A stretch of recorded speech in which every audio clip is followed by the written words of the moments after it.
Hey there, I'm Chris and welcome to another episode of Bionicle Fanon Reviews, where I review every single fan-created canonized Bionicle model. Now some of you might be wondering, haven't I already reviewed Artakha?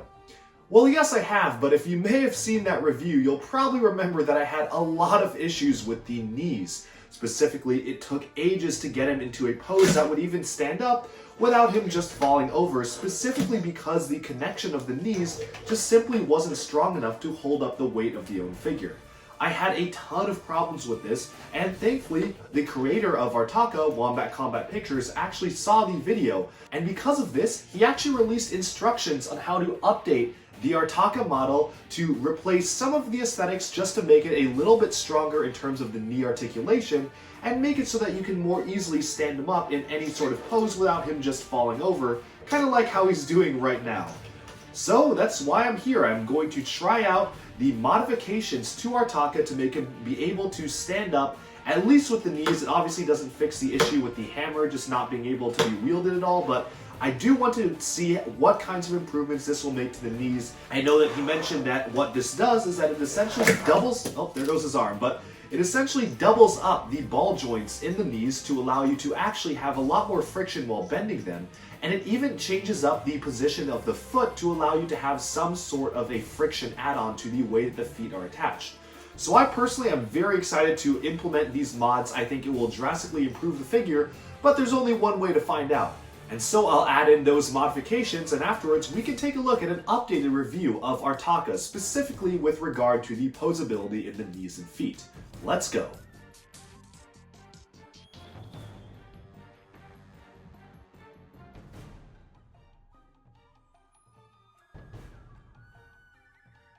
I just want to give a quick interlude here. I am halfway through building it.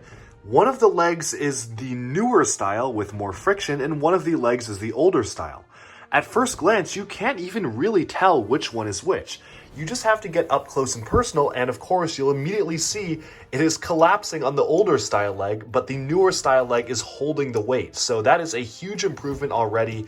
I have to point out that obviously for people who do want to know exactly what changed here, for some reason the tooth piece or unicorn horn piece here was omitted on the newer version. I'm not sure why, because it would still fit, but other than that they look basically the same.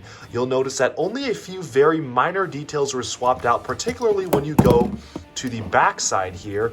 You'll notice that this Throwbot foot piece in the back, let me just try to fold this open, has really just been replaced with a piece that allows you to have extra friction on the back of the leg here. But honestly, I feel like that's a decent enough compromise to swap that out for something that actually adds a lot of friction. Even when we go up to the top, you can't even really tell what changed, and the nice thing about the newer leg is that it's even beefier than the old one.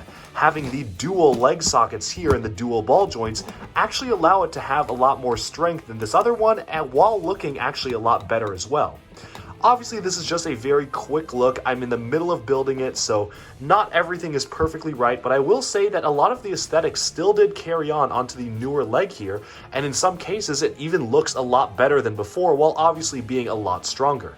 So let's just step aside while I continue building the other side of the leg, and then I'll zoom out for the final review. Okay, so I have completed the leg modifications. Now the question is, how good exactly are they? Well, the answer to that is yes. I mean, I could just stop the video here, but I'll go on. This is such a substantial improvement in terms of being able to pose this figure. Look at this, I can actually move one leg forward and he doesn't fall over. This is breaking new ground, and I'm not being silly here. I mean, this is such a significant improvement. I'm actually really impressed with the way that Wombat was able to do this, such that he essentially retained the look and feel of the actual build. As you can see in the previous comparison, you couldn't even really tell which leg was which until zooming in a lot closer.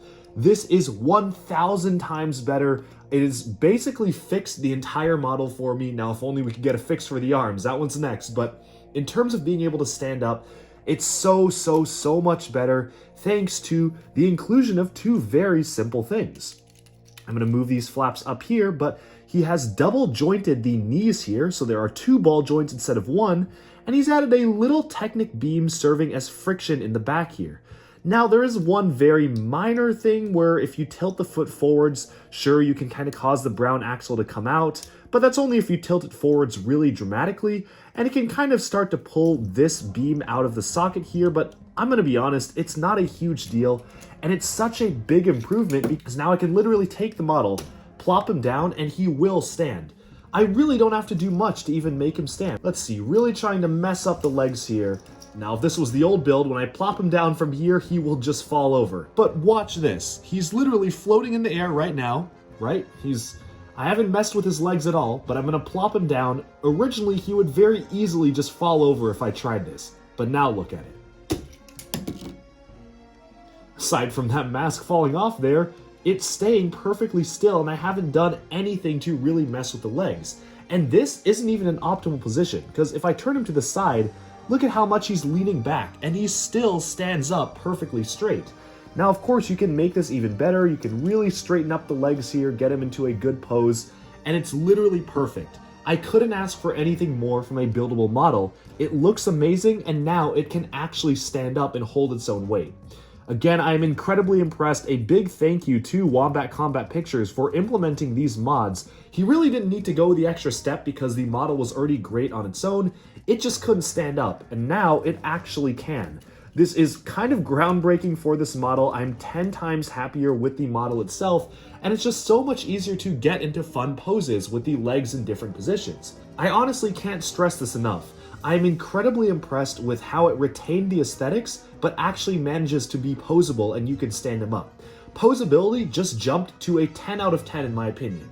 Well, maybe a 9 out of 10 because he still can't hold his hammer, but that's a fix for a later day.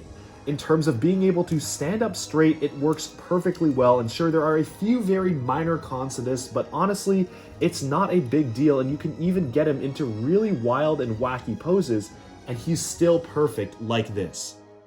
So would I recommend for you to build this particular version of the model? Absolutely.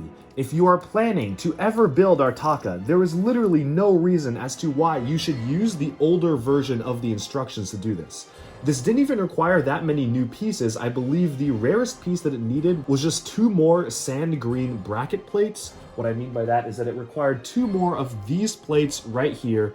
But honestly, if you just left them as it is, it doesn't even make that big of a difference. They're just kind of situated in there. So you don't really even need that. Other than that, it didn't require any rare pieces. Really, you basically just use the pieces there, add on another set of ball joints, and it's literally perfect. This is so great, I could keep on going on, but you get the point. There's no reason to not do the build like this because it's just so much better. And now, because it's so much easier to pose this, I can actually get a good shot of him next to Wombat's other model of Artakha's brother, Karzhani, where I can actually get this guy to stand up in some semblance of a pose without falling over completely. You couldn't do this at all with the old model. And here is his brother Karzhani next to him. They complement each other very well, so actually I would recommend, if you haven't checked out the review for this one already, you should be able to go out and check that out right now. It's just such an absolutely fantastic upgrade to Artakha. I can actually play with the guy and put him into unique poses now, and you can really see the benefit of this new leg system because, as you can see, I've got him in a really wacky pose here, really going out and bending the knee. Maybe they're facing off against each other, like so, and it just looks good and can stand up.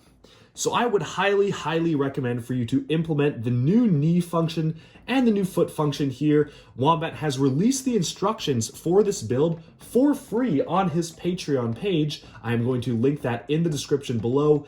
Absolutely for free. Anyone who wants to do this can do it. So if you're planning on building the Artakha set, I would again highly, highly recommend, please use the new leg fixes. You'll thank me later. He can actually stand up and be posed now.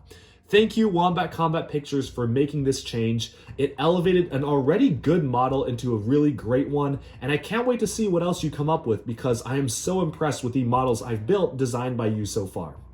So again, if you're looking to build Artakha, go check out the Patreon for those upgraded leg instructions. And as always, stay tuned to DuckBricks for even more LEGO news, reviews, discussion, and analyses coming your way very soon. Thanks, and bye-bye for now.